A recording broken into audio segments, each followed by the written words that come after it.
How to delete all liked songs on Spotify.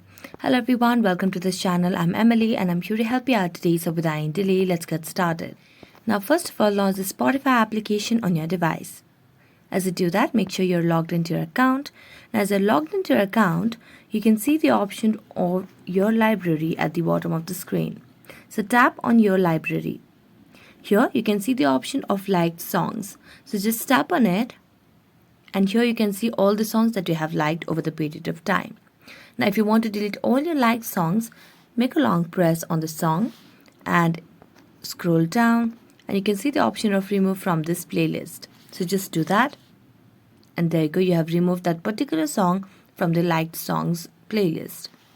So in the mobile format, there is no option of deleting all the liked songs on Spotify at once. So you just have to go through each option and remove from the playlist. And there you go. So thank you so much for watching this video and see you next time.